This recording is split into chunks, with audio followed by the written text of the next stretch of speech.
The Toronto Raptors absolutely smoked the Phoenix Suns, and it was an absolutely crazy game down the stretch. Crazy. One of the craziest finishes that I've seen in my life. That was seven straight threes. Seven straight threes. RJ Barrett, Emmanuel Quickly, Chris Boucher. Hard fought game by the Toronto Raptors. You could tell, yesterday I said there's a little thing that happened last year on February 22nd, 2024. George St. Pierre came and visited the Toronto Raptors, and the Raptors went on a 3-game win streak. And I thought that, if he did pretty much the same thing this time, well, that should be good for about a 3-game win streak. And that's what I said. I said the Raptors about to go on a 6-game win streak. And some people are very, very, very sad about this. But the truth is, the Toronto Raptors started Orlando Robinson. The Toronto Raptors played multiple rookies, a lot of minutes. The Toronto Raptors played Jonathan Mobo minutes. The Toronto Raptors played Jamal Shed and Jacoby Walter minutes. What do you want? What do you want? Brandon Ingram did not play. Jakob Poeltl did not play. And that team over there is the most expensive team in the NBA. That team is a super team. That team has 2 players that almost every single person in the world thinks are better than your best player. And that team couldn't stop me tonight. That team is an embarrassment to basketball defensively. That team has been poorly just a terribly constructed team. I told these dudes, man, on the panel, Nick Richards is not it. I don't give a shit. Like, some players, they're on a bad team, and you're like, that's a winning player on a bad team. Some players, they're on a bad team, and you're like, you know what? You're on a bad team because you're bad. You're just mid. And Nick Richards is mid. He's like the most mid center in the NBA. And the fact that you traded anything of actual value for that guy, thinking that you were upgrading the center spot, like, is he that much better than Yusuf Nurkic? Help me understand.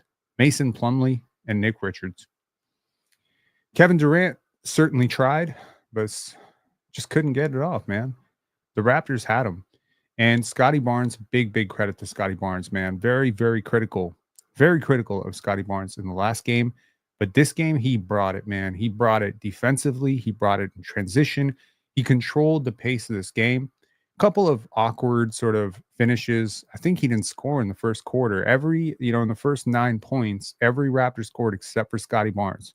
So it's a very egalitarian, very, across the board, spread the wealth type of game. And the Raptors led big. They led really big at points. And then the Suns caught back up when the Raptors started to go into hero ball. And that's when the Raptors absolutely just separated and went crazy from 3. This was a very exciting game. If you were one of those fans who went and saw this game, you certainly got your money's worth. You got to watch 2 really great players in Devin Booker and Kevin Durant. One of them had a really good game. Kevin Durant really struggled offensively, couldn't really get a shot off, couldn't really get separation. The spacing was a little bit messy. I think the Raptors really were tryhards defensively. And on the other end, you got a very complete effort from the Raptors. 4 players above 20 points, including Chris Boucher and then BBQ, all of them. And, RJ Barrett really struggled for most of this game. I think he was 3 for 12 or 3 for 11 for most of this game. And then he just goes crazy, hitting those 3 threes. That was very cool. Very, I don't know, shall we say Maple Mamba of him? That was very cool.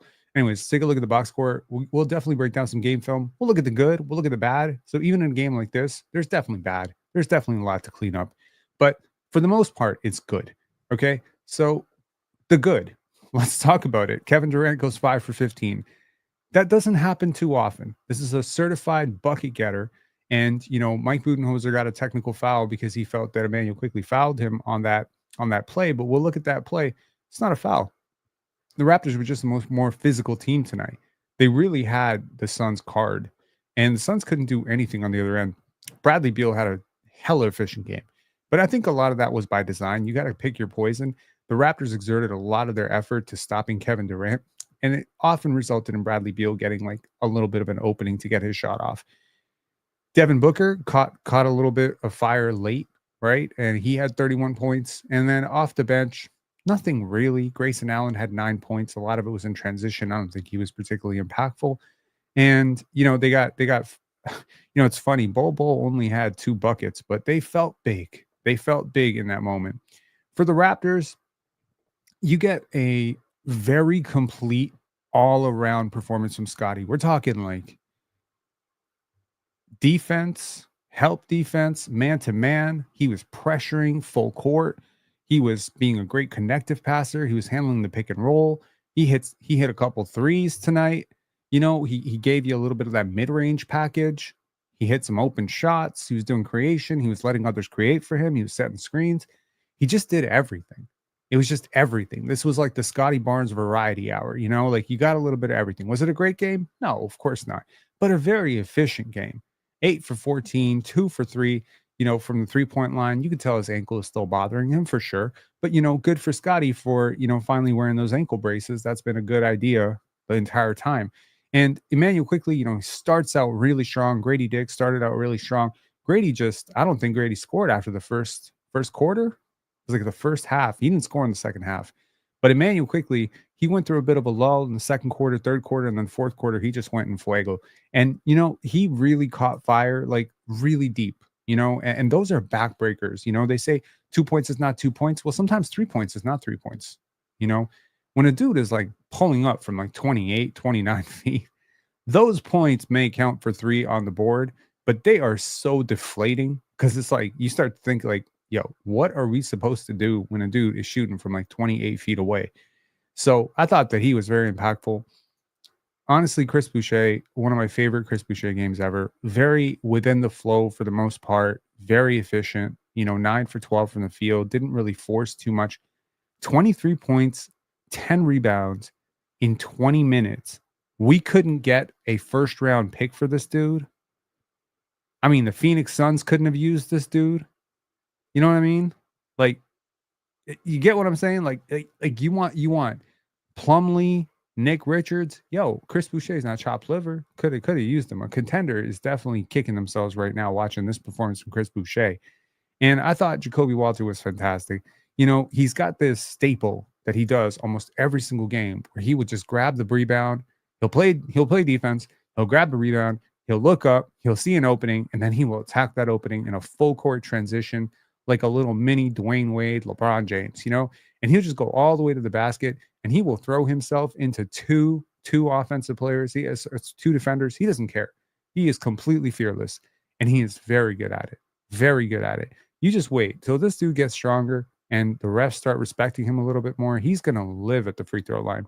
So very encouraging game from him. And, a very competitive, very good game from Jamal Shad as well. I think some of that pesky defense. It's like every single game, there's like something that he does.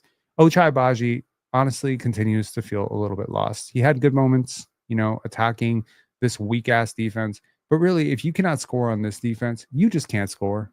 You just can't score. You just can't score in the NBA if you can't score on this defense. Take a look at the team stats and we'll get to the film breakdown. And if you would like to call in, please call in. And I want to just give a shout out to this comment right here from Maurizio Arenas. Pen, I'll see you next week. Basketball State documentary, riddle me, Pen. Why is Pirtle not playing? Is he severely injured? He is not severely injured. They are trying to see what they have in Orlando Robinson. Okay. The Raptors, they allowed the Suns to shoot 50.6% from the field, which is usually going to result in you losing a basketball game, right? So it's not like the Raptors' overall defense was great, but their defense on specific players was awesome. It was a very loud type of defense, and it was very awesome. Some of the stops they got on KD was just clamps. It was like straight clamps, and that was great to see. The Raptors, a barometer for the Raptors' success, do they get to that 30 assist mark? Do they get to that 30 assist mark, and how easily do they score? You saw it, man. You saw it in the fourth quarter when this team started to fade a little bit. You could see it. Let me show you. Right here. When things started to stagnate right there, 7 minutes into the fourth quarter, and the Raptors kind of went into this drought. That entire thing, man, I'm telling you, was RJ, Chris Boucher, a lot of forced shots, a lot of one-on-one. Grady took one, and it was just a lot of and then the very next play outside of that, and it's just they run their offense and they get an easy 3-pointer, and it's just boom, boom, boom. And then it's just the basketball gods are real, man. You just need to trust your offense. You need to trust point five basketball. And naturally, sometimes like this team got caught overpassing tonight, and I think it led to some silly turnovers. But we'll take a look at all of that, man. There's a lot of good and bad to break down. But nevertheless, in terms of team stats, I think the Raptors played their butts off, man. They out rebound the Suns 49 to 30 to 37. They get 14 offensive rebounds against this gutless team. That was, by the way, the bigger team. Nick Richards is a huge human being. Plumlee is bigger than your center. Okay. So you were consistently smaller and you outworked them and you out rebounded them. And that to me is worth something. The Suns' biggest lead was in the first half. It was 2 points. In the second half, they never led. Not for 1 second did they lead in the second half. And that is pretty great. The Suns did, however, as expected, without Jakob Poeltl, they did get 58 points in the paint. So that's something to clean up if you're the Toronto Raptors. But overall, I think the Raptors did a really good job of defending the three-point line tonight, and that usually results in like a good game, right? Because if Kevin Durant has his typical 30 points, you probably lose this game, right? So I think they just kind of came into it with a good game plan. Okay, let's get to this. Give me 1 second here.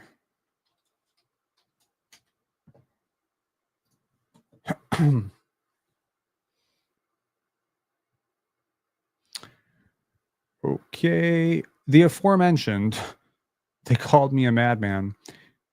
Okay. So here we go. Just, small things with Jamal Shad, right? Small things. Like how you guard this is so important. Gets clipped. Boom. Very obvious offensive foul there. Okay. I said Scottie Barnes needs to remind these bums who he is. Now, look at Scottie here, right? He's got Bol on him. Very long defender, trying to pressure him. And he's got Jacoby Walters sneaking backdoor, right? And just watch. Scottie sees this play developing the entire time, but he wants to look away to Emmanuel quickly to freeze the defense momentarily because he knows that Bradley Beal and Tyus Jones are not going to catch up on this. Sorry, that's Bradley Beal and Grayson Allen. And it's like a perfect play, but it's just that moment where he freezes it. This is just a jump shot. It's nice to see Scottie hitting some jumpers. This is a three-pointer. Hello. Nice. That was one of his 2 threes. And that was just, kind of putting it together in the second quarter. He started out really slow, not really looking to score very much. Here, we say Scottie cooking with gas now, right? Great work here by RJ Barrett. He's getting a lot more accurate on these reads. I don't know what Kevin Durant is doing. I really don't know what Kevin Durant is doing running Scottie off the line this way, but this is easy. And Royce O'Neal is way too late on that. Just way too late. Now, I'm going to turn the music off for this one. Watch the offense work, okay? You got Scottie Barnes. He's going to come over here. Little dribble handoff. Nope. Freeze.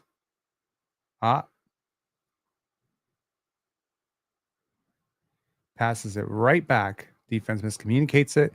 And Scottie, looking to score, freezes Nick Richards there. And Orlando Robinson is fouled by Bradley Beal. That's perfect basketball, man. There's not one thing in that play where you can say, they should have fixed that. The aforementioned one-man fast break, Jacoby Walter grabs this defensive rebound, sees Bradley Beal backpedaling, sees Grayson Allen's to help. He's like, there's no rim protection in here. Boom. The Suns had to go small because going big just was not working. And here, Plumlee is just a little bit late into the play, but now this is a really, really, really bad idea. Now, look at the spacing here. There's so many things wrong with this, but it's going to start really with Ochai Agbaji, I think. Let me see here. Okay. So, first of all, Scottie Barnes, right? He's doing the right thing, but he's just the wrong player to be doing it. He's camping out about 35, 36 feet away from the basket to try and provide a little bit of space on this drive, but KD doesn't need to guard Scottie at 35 feet. So he's just happy to kind of roam in the middle at the nail, right? So now Scottie Barnes is kind of doing that thing that Pascal used to do, which is, he's just trying to provide space. But because you're not a threat to score from there right now and your percentages are so bad, teams aren't really respecting you. So that immediately is sort of cramping the paint a little bit because obviously, if you lift Kevin Durant 6 feet up, then this is an open drive for Jacoby Walter. But here we go. Gives the ball. Scotty's going to do a crossover here. And now the problem is look at the angles, right? Grayson Allen is basically guarding two players right now, which is creating an issue because typically when you draw two to the ball, someone's open. But right now, no one's really open. But the only person that you could say is open right now is probably Jonathan Mobo. So he's going to pass to Jonathan Mobo. But Jonathan Mobo and Jacoby Walter are kind of cramped there. So they're also being guarded by two defenders, which allows Tyus Jones, who, by the way, is in the documentary Basketball State. Let me plug that in to pick the passing lane and go down the other way. And it's going to result in, we don't show it here, but it's going to result in a dunk for Grayson Allen. And the Raptors had a couple plays like that where it was just like, what the fuck are y'all doing? Here, Scottie Barnes is going to put Kevin Durant. I was wondering if this would happen tonight. Scottie always goes at KD. He always goes at LeBron. He always goes at Jokic. He goes at the big dogs, right? And tonight, he really went at the big dogs. Like, he really went at KD. Like, you could see they were poking back each other. KD would just kind of wipe his hand away from Scottie, and Scottie would just keep poking him. He's lucky he didn't pick up like 4 technical fouls tonight. But, you know, it's gamesmanship. It's the game within the game, right? Now, I don't like the way this jump shot looks right now. I'm going to be honest. This goes in somehow. It went in a lot tonight. This looked a lot smoother and a lot better to me earlier. But right now, it's just kind of like this hitchy motion. I know I'm paying him a compliment. I'm paying him a compliment. It's great, but it's a little bit But anyways, it goes in. It goes in. So it's kind of cool to see Scottie kind of pull off a typical signature KD move against Kevin Durant. And I say fourth quarter, Scottie, 5 points in 80 seconds, really set the tone for his team here. They were just on the brinks, right? At that moment to start the fourth, end of the third, early fourth. And Scottie starts the momentum here, hitting 5 points in 80 seconds, which was awesome. And look at this beautiful pass by Emmanuel quickly. Now, y'all say, what do we need? What do we need, Rob? What do we need more than anything? You need a player who is 7 feet tall or close to it, who can sky above the rim and give you that real vertical spacing that you need on these Emmanuel quickly floater drives. And here, Bradley Beal, just a complete pylon. Plumlee, just totally mishandles this.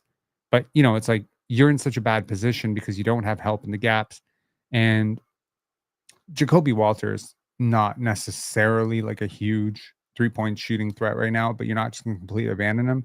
So it's just terrible defense. There's a lot of terrible defense tonight played by the Suns, right? A lot of terrible communication. Look, this is the play that had Coach Budenholzer so mad. Look at Scottie. He's just right into KD. Not afraid, not intimidated, really just thinks like, yo, you, me, one-on-one, And here, Emmanuel quickly, because of all this pressure from Scottie and because of the congestion here, he is able to swipe KD's shot from behind and block it. And here, Scottie just pokes it away. And yeah, like just look at that again.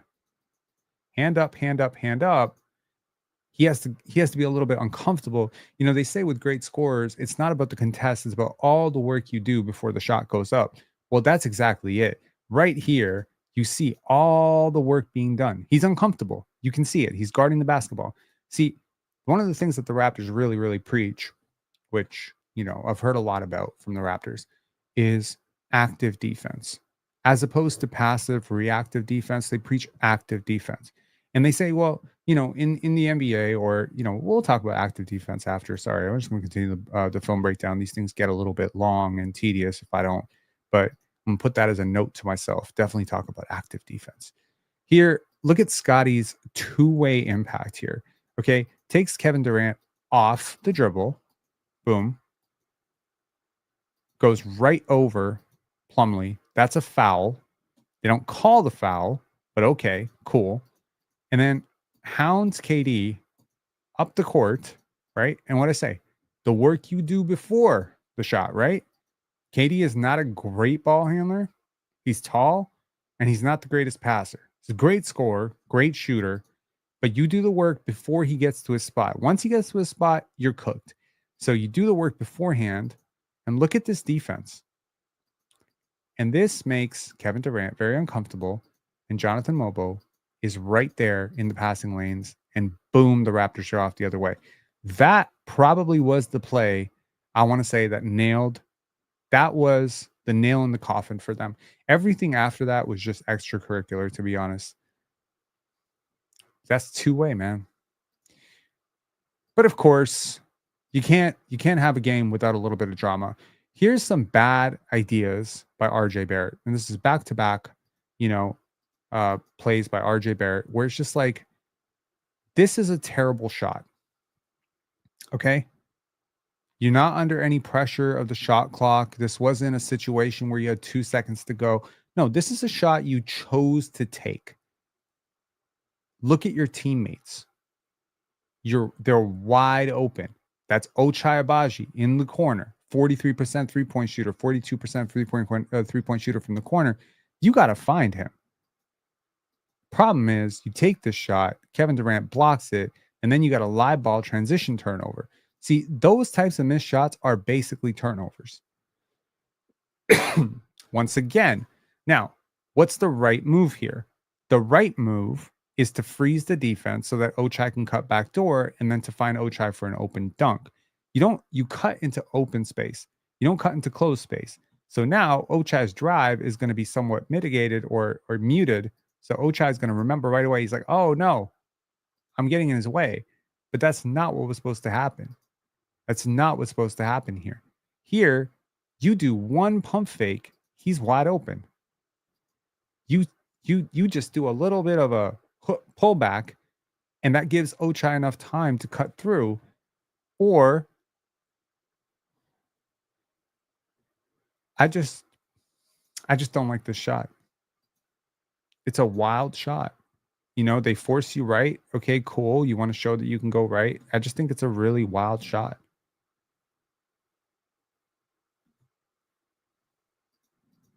Yes. Only Raptor with consistent rim pressure. So rim pressure means a little less to me when you're not the greatest finisher around the rim. So you need to be a pretty good finisher for me to really, really care about your rim pressure. But I agree. He is definitely the one Raptor who can consistently get downhill. He's very good at it. He's very crafty. So, and then, okay. So RJ did it a couple times. Now here Grady does it. It's like, what are we doing here? There's no reason for this. 15 seconds into the clock, you haven't hit a shot since the first quarter. You're missing free throws as well. Like, you just clearly don't have it going. Find somebody else. Relocate. If the ball finds you, it finds you.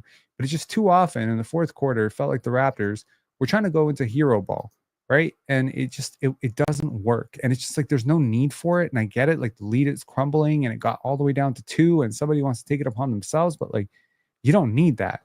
And it really just, it didn't work. So what does work? This is what works. Okay, look at this. So Scottie finds Grady here, sets the screen, slips.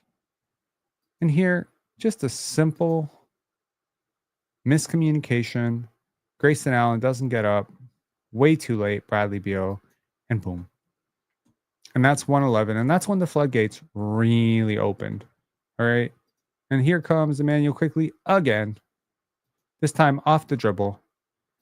Late clock situation. 4, 3, 2,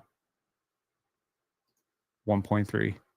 And he just makes it, And here, just when you thought Emmanuel Quickley was done cooking for himself, well, he's like, hey, RJ, you want a slice too? Awesome.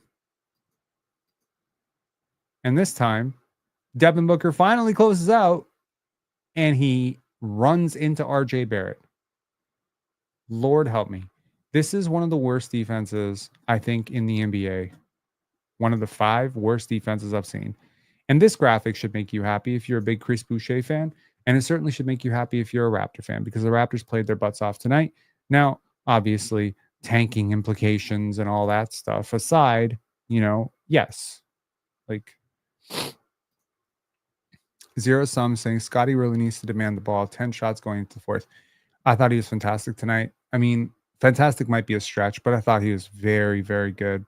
Be very curious to see his advanced box score tomorrow, but I can imagine him being like a full like +5, +4, +6. You know,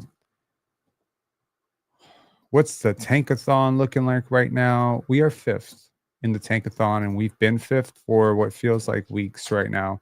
So if y'all want to see the Tankathon, we are a full 2.5 games ahead of Philadelphia, 3.5 games ahead of Brooklyn, 4 games ahead of Chicago, 6 games ahead of Portland, 7.5 games ahead of San Antonio. So that's where we're at right now.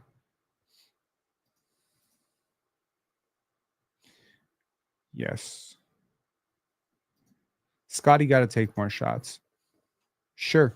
I mean, the defense was not great tonight. He could have gotten off like whatever he wanted, but yeah, I mean, I agree with you. I mean, I don't necessarily need the guy to hog the ball against the Suns, man.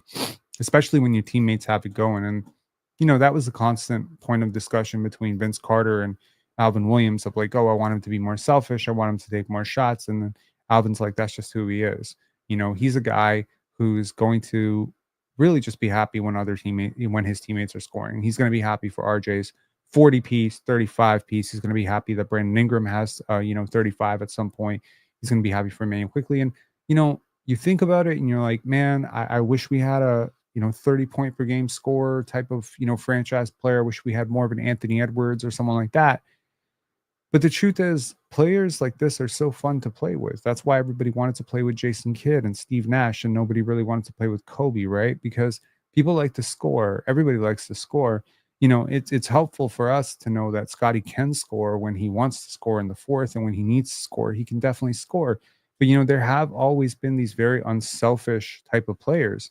I can think of so many players in my lifetime that I've watched where I'm like, if they pressed it a little bit more, if they pushed their offense a little bit more, they could average 28, 39, 29 points per game.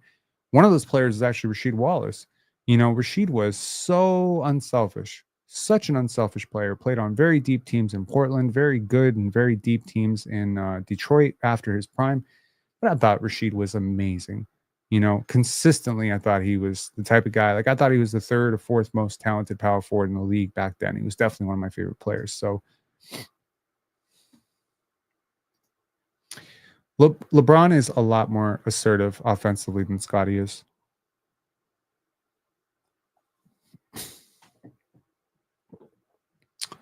Anyway, I mean, good game overall, man, but don't take too much out of this. It was the Suns.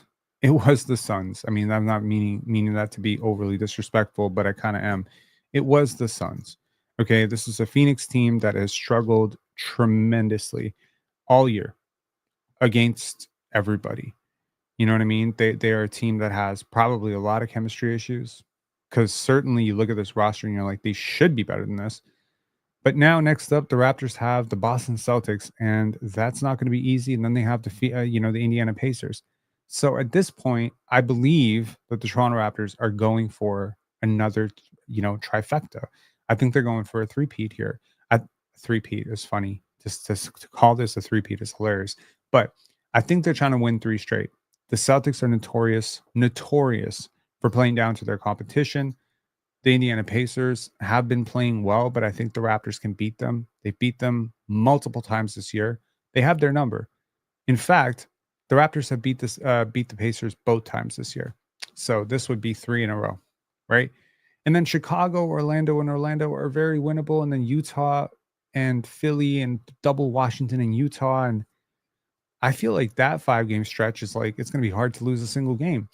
So could the Raptors potentially win like 9 to 10 straight, or could they win like a 10 of 12? Yes. At which point, where would they be? Well, with 10 more wins, they'll be at 28 wins. Okay. I know this is not very scientific, but bear with me for a second. I've never cared about standings more than I do this season.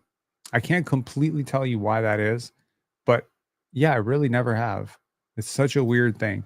Like I can't remember the last time I was like looking at the schedule and looking at the standings and schedule and standings like every single day I was looking at it.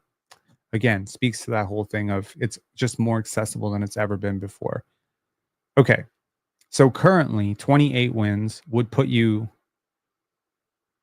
around the Magic. So I got news for you. I don't think the Bulls, the Nets, the Sixers, I don't think those teams are going to get 28 wins all year. So I'm sorry to tell you, if the Raptors go and win 10 out of 11 or even 8 out of the next 12, yeah, I think that they will probably make the play in. And there's going to be a lot of people that are really, really upset about it. Paolo Scott saying, "Can I come to Pendance Film Festival? I promise these are not plants that I've put in there for free promo." Paolo, yes, you can. It is a publicly accessible event that is for people who enjoy cinema, and you can check the link in the description below. And if you would like to see Basketball State, other people are paying $22 for this ticket, but for this community, there are a couple of tickets left at $0 cost because of generous donations from people in this community. So you can use the code PensareBasket25 to knock off your price for your ticket on Sunday. But definitely show up because you'd be taking somebody's tickets. So definitely show up if you're getting it. And if last minute you can't come, just request a refund on your $0 ticket, and that way we can open it up and then we know you're not coming. Okay, pound the like, y'all. Appreciate you. I apologize in advance. I'm a little bit sleepy. I didn't have coffee today. I was trying to, I didn't sleep too well. I was working a lot today. I'm kind of trying to do like 4 different things. But yeah, this was a really fun game to watch. This was a fun game to watch. It's beautiful to watch team basketball. It's great to watch players playing together, players looking excited to play together. Also, if you're not subscribed, please do subscribe. We're like 3 away from 12,300. Kelly had a great game in a Pelicans win. The Pelicans won. Yo, what the hell happened with the NBA yesterday? Oh, the Pelicans are about to win. Wow. So Kelly Olynyk is still helping the Canadian team. Kelly Olynyk is destroying the tank in New Orleans so that the Raptors can get Cooper Flag. You gotta love that dude, man. You really do. Uh, yeah, what happened yesterday with basketball, man? It was really crazy. Like there was just so much that happened. Just nuts. Phoenix beats Chicago barely, right? And then of course we beat Phoenix, so that's kind of like that allows the Chicago Toronto gap to shrink by 1. Brooklyn beat Philly, which allows Philly to pass up Brooklyn for that 6th worst record. And you can guarantee, like Philly is already floating out reports that Joel Embiid might not play again this year. They're going full tank. What the hell did I watch with the Lakers Denver game yesterday? That was crazy. I was watching that game and I'm just like, oh my God, I want to be working on pendants right now. But holy crap, like Luka and LeBron are destroying this team. Jokic has never had it. I want to say Nikola Jokic has probably never had. Nikola Jokic has not had a worse game than that in a really long time. That was nuts. Run it back, Philly was going crazy. Well, I'm sure that he will be very, very happy when they keep their draft pick. Yo, that revenge tour is going to be nuts. Luka, and to anybody out there who still believes, as I was being told on the panel, that Luka is so sad to be with the Lakers. He's emotional to be with the Lakers. He's crying into a fucking tissue box because he's with the Lakers. Yo, I got some oil futures and some timeshares to sell you. Okay. I got that for you. In fact, I am a prince and I have $50,000 of shit to, offload. I just need a $10,000 deposit from you. So if you believe that Luka is sad to be with the Lakers, let's talk. Okay. We got Darkos Burner. Are you a troll? I'm gonna need you to turn on your camera for 2 seconds just so I can see you're not a troll. I won't put you on. Okay, not a troll. Okay, Darkos Burner, what's going on? Hey man, hey man. I think we spoke a few games before. I think it was the Dallas Mavericks game, Okay, but always happy to be on here. what's up? Did you change your name? No, it was Darkos Burner then too. I don't remember this. Yeah, we had a great conversation. But anyways, there's a couple of things that was been on my mind for the last couple of weeks. But you were just talking about kind of looking at the standings, and and you're obviously a cinema guy, so I was thinking everybody just wants to see the end of the movie. No one's kind of enjoying the process of it, right? Everyone wants to know: did we tank? Did we not tank? Like the chips are set. What we can't like they started Orlando Robinson and Grady Dick, and we're still winning games against Kevin Durant and Devin Booker. There's not much we can do, Sure. right? Like they traded away all the veterans. Yeah, Jakob's sitting. You know what I mean? yeah, but you're still playing Scottie. You're still playing Emmanuel quickly. Like you said it yourself. You can't skip Scottie if he has 4 games left of all NBA eligibility. He's not making it this year. I think we can pretty much guarantee that. But you can't sit him until that happens, right? That's true. And I think that's a really complicating factor that I think a lot of people maybe just don't understand, don't appreciate. But as an organization, your hands are sort of tied. You cannot sit out a player. You cannot ask a player to sit in that situation because that burns. I think that burns a bridge with him because whether or not he has a realistic chance or not at this point, there's a spot that just opened up. Wemby was going to be guaranteed first or second team All NBA. He's out. So if somebody else gets injured right now, it's like $50 million is a lot of money, right? Mm-hmm. Now, obviously, if Scottie makes All NBA, that very much complicates the Raptors cap sheet next year too. Mm-hmm. But the money that he would be making extra next year is probably more than the money you would actually be saving on the draft pick. Yep. Because the draft pick makes a lot less too. So I don't know, man. The teams that actually are impacted the most from Wemby were, I think, Cleveland and Memphis from the DPOI, because if Mobley wins it, their cap sheet gets ruined a little bit unexpectedly. He is going to win it. Yeah. Okay, so second thing is another throwback from this offseason was, after the Brandon Ingram trade, like I was ecstatic. Obviously, we went through a lot of people who are kind of didn't understand it to begin with. Sure. But I hate hearing quotes of you in my head, but it was the whole 2 pieces away from this offseason has been ringing it through it. That like everyone feels so entitled that we're going to become a championship team tomorrow. But that's not how it works, right? We have a very clean cap sheet. We actually got some real talent on the team, and we got a really good piece. And now we get another piece, and all of a sudden, you're maybe a Marc Gasol or someone, and then a Kawhi away from actually being a real contender, right? A Marc Gasol and a Kawhi is like that's two starters. That's not; those aren't pieces. Those are starters. But that was the whole idea of that 2 pieces away from being 2 pieces away, right? You get to start to then be close.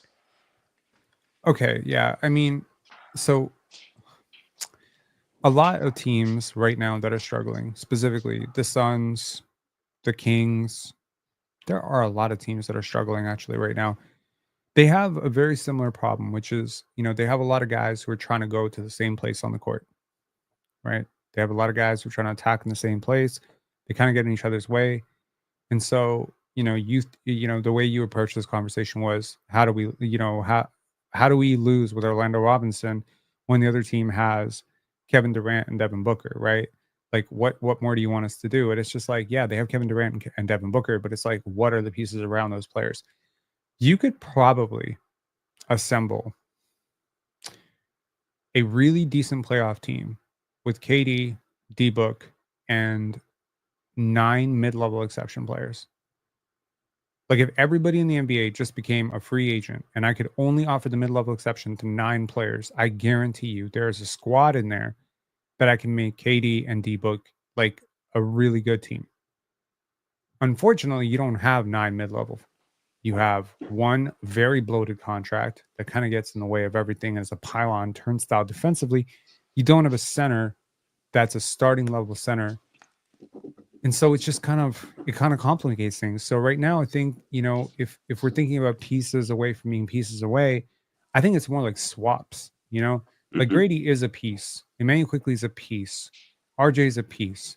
So maybe the piece that you're talking about, if Scotty and Bi are like the pieces there, and this draft pick is a piece, then maybe the piece we're talking about is Grady and a future first for that piece. But Or that's the whole point, isn't it? yeah, Is that we open ourselves up to consolidation trades that can actually make a difference. But right. again, like forget about anything else. The entitlement of Raptors are going to go straight to the championship is crazy. Like let's take Who's two or saying that?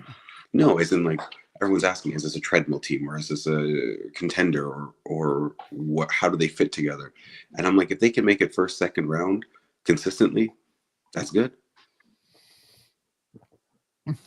Yeah, I mean, Let's prove that first, right? Like, why do we have to jump five years in advance? I don't know. Even the tank talk versus not tank talk. Like, I think the team is set up pretty well. Like, there's not a lot of unhappy moves the past year and a half. I think it just kind of comes down to uh, getting pieces that work together and they don't like take away from each other, like pieces that don't consistently peel away.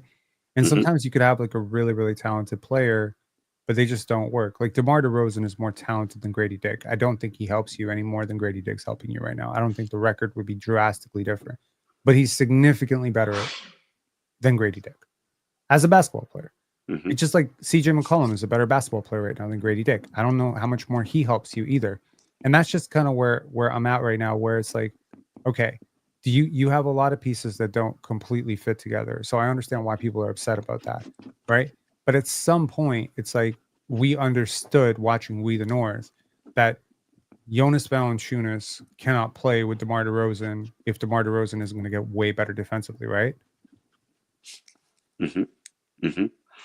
But at the same time, watching Read the North is there was a we were new to success at that point, so there was a lot of freshness and fresh frustrations of getting to that first round exits and the second round exits, the not being able to get through LeBron, the heartbreak. So like there was a lot there, but that was a lot Sure. of fun, that ride. And I feel like we're not enjoying the ride, or we need to get back to the ride for everybody to enjoy it again. To see this needs to work at least once. And if it turns out we become a play-in team and we look like a good team, so be it. But I mean, I'm not anti-tank. I'm not anti anything. But I'm just saying, like, it'll be a fun ride. I'm excited for the next 3 years. Forget about just this year. No matter who we draft. Sure. And I just think to anyone out there thinking, hey, how do these pieces work together? I think, just be patient. Anyways, Darkos Yeah, Burner, yeah, any final yeah. thoughts? No, man. All good, man. Have a good one. All right, Enjoy peace. Pendants. Thank you. See ya. Okay. If there are no more callers, I got a lot of work to do. I'm gonna get back to work.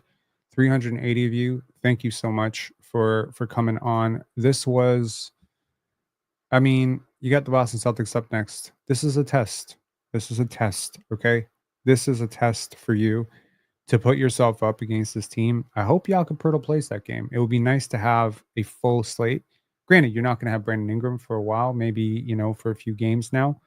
But if this team starts rolling, I'm reminded of one thing. Y'all remember when Morris Peterson and Antonio Davis led this team to the playoffs? Y'all remember that? Do y'all remember that legendary run? Chris Childs was on that team. Give me a W if you remember that, right? Nobody was rooting for that team to lose, not once, per my memory. Nobody was like, "Oh my God, what are you doing to the draft pick?" No, right up until Chris Childs lost his goddamn mind in the playoffs, we were really happy that this team had scrapped without their star player Vince Carter and had actually tried to get into the playoffs. Trust the basketball gods, man. You got to trust the basketball gods. At some point, you just got to trust the basketball gods and just, leave it up to fate. Maybe you are this year's Atlanta Hawks. How do you know you're not? I'm not saying you are. I'm saying, how do you know you're not? How do you know that doing everything possible to get that 6th spot, you're not going to fall to 9th. We've done the Tankathon simulations. It's happened multiple times. So we're not going to control that. It's going to be minuscule at best. I'm telling you, you're not climbing past 5. And at this point, it's like the record is so disingenuous because of how strong the Raptors schedule was to start, right? So hard to lose games against Washington. So hard. Like, really, you might need to go out there and start scoring on your own basket and just become the biggest embarrassment in NBA history. Or maybe you can just take a travel or just refuse to inbound the basketball. Or, the option to start Ulrich at point guard is now gone because he's injured. But it's just like, what are you supposed to do? And yeah, so it's just you're not going to be worse than some of these teams. And teams like Philly that are coming up behind you, they just have much harder schedules than you. That's just the truth. So yes, on the one hand, you feel like, and I'll leave you with something. I like to leave on a good note where I feel like I'm giving you something of value. And I think that this is applicable to life and is applicable to basketball. You can't lose something you never had. It's true. It's logically impossible to lose something that you never had. Right? But so many of us walk through life thinking we lost things that we never had, and we beat ourselves up over it. Somebody wrote in the comments the other day, we lost on Wemby. It's like we lost on a potential 10% chance to get Wemby. Keep it a stack because we had that. We never had Wemby. We never had Wembanyama. We never had Scoot Henderson. We never had Brandon Miller. What we had at one point was a 10% chance to get Wembanyama. And even then, we didn't really because the chance hadn't locked in at that point, right? The Raptors are always going to do the right thing by their players. They're never going to do the right thing by the tank. It's the weirdest shit in the world. When Kyle Lowry was shut down in Tampa, it was because he already had an idea that the Heat were going to pay him. He was not a restricted free or an unrestricted free agent approaching uncertain free agency. There was a little bit of tampering that went on with the Miami Heat and the Toronto Raptors, as there often is between the Raptors and the Heat. For whatever reason, these two teams like to tamper with each other a little bit. There was a little bit of tampering with that Chris Bosh deal too, which is why the Raptors were compensated a first-round pick. But my point being, you can't lose something you don't have. So right now, you feel like you have a top 5 pick, but you don't. You don't. You have a bottom 5 record. And even that is a little bit of an incomplete thought because you had a really tough schedule and now you have an easy schedule. And the schedule and the lottery odds lock in after 82 games plus the play-in, right? So we don't know that. Let's just say, like right now, right? Chicago's in the play-in, right? They're the 10th seed. Let's say they hang on. Let's say they hang on to 10. They go into the play-in, they beat the Atlanta Hawks, and then eventually lose to like the Miami Heat or the Orlando Magic. And then they get bounced. Okay, so they fall to the bottom. And then they're, I want to say 9th or 10th. And they move up and get Cooper Flag. And you, who did everything possible at 6, actually move down to 7 because they move up. So it's like at that point, will you be saying, oh no, if we had tried to make the play-in, the lottery balls that were theirs would be ours and we would have gotten Cooper Flag? Would you do that? No, you would never do that. All you know is that more losses equal Cooper Flag. And that's just not how it works. It's not how it works. So what if you could have your cake and eat it too? What if you get a fantastic player in the draft, a fantastic young player, and you could also have the excitement of winning basketball games down the stretch? Look, I want this team to lose, sure, but I'm certainly not going to. I'm not going to root for them to lose. I can want it deep down, but I'm not going to complain about wins like this, especially wins in which the Raptors won the right way. If you win against the Washington Wizards playing really terrible basketball, that's going to be one of those where I'm like, ugh, what is the silver lining here? Keep playing great basketball, play connected, play together, keep building good habits, keep building good chemistry. It was really worth noting that Scottie Barnes and Emmanuel Quickly probably played one of their best games together tonight. Not at the same time. They kind of took turns getting it going. You kind of noticed that. Scottie didn't do anything in the first quarter. Emmanuel quickly did a lot of damage. Scottie did a lot of damage in the second and third. Emmanuel quickly couldn't get anything going. Scottie starts out the fourth. He gets 5 quick points, 7 points or something like that. Then Emmanuel quickly gets going. It's just like it's one or the other. I think, but at least they both had decent games together. I don't know. That's worth noting. Also, yesterday in our live, we talked a lot about, ask me anything non-related to basketball. And I was talking about Hindi films. And yesterday we watched our first Telugu film, and it's called Amu. And to anybody who is curious about curious about subjects like domestic violence, it's a very, very, very good film. We were very impressed. We were watching it until like 3 a.m. in the morning. So it was like a great movie. Anyways, I just wanted to give that great movie a shout out. I believe it is on Amazon Prime. It's a great film. So yeah, that's all I got for you today. And I'm going to be on the panel this week, Tuesday and Wednesday. And I got you covered after the Boston Celtics game on Tuesday as well, which means tomorrow is completely 100% Pen Dance, and tonight is completely 100% Pen Dance. I'm looking forward to it. If you haven't grabbed your tickets yet, please do.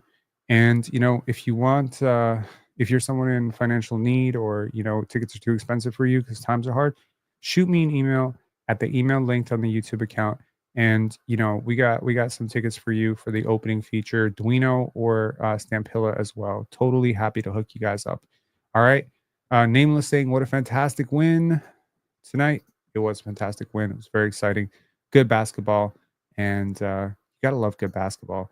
John Lem, we drafted Alakai Flynn over Desmond Bain. We draft and Malachi Flynn over Desmond Bain.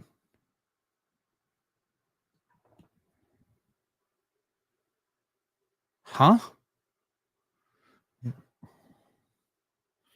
This is like a puzzle. We drafted Alakai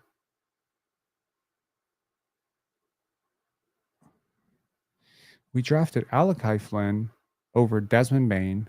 We draft and Malachi Flynn over Desmond Bain. If this is just to remind me that the Toronto Raptors drafted Malachi Flynn over Desmond Bain, trust me, it haunts my dreams, man. As a big Desmond Bain fan, it haunts my dreams. But thank you for the super chat. I really appreciate it. Mark B saying, I think the Raptors are going to get going for a Kaman Malawach. One would hope. But if you get bounced in the play-in, which is very much a possibility, you do end up like reseeding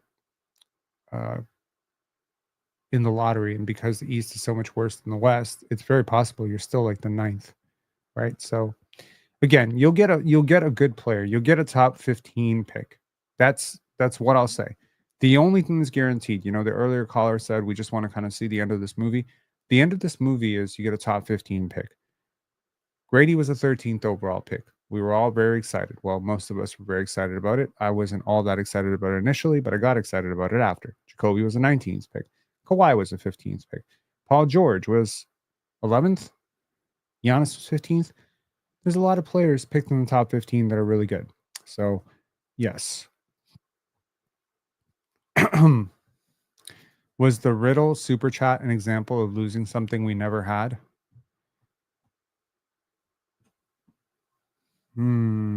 That's interesting. That is interesting.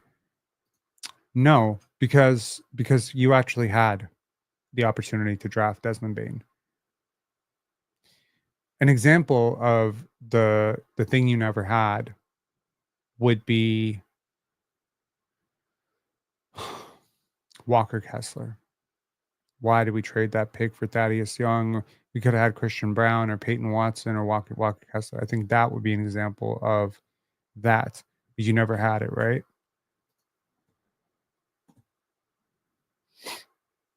I am hoping the Raptors is not in no man land this season.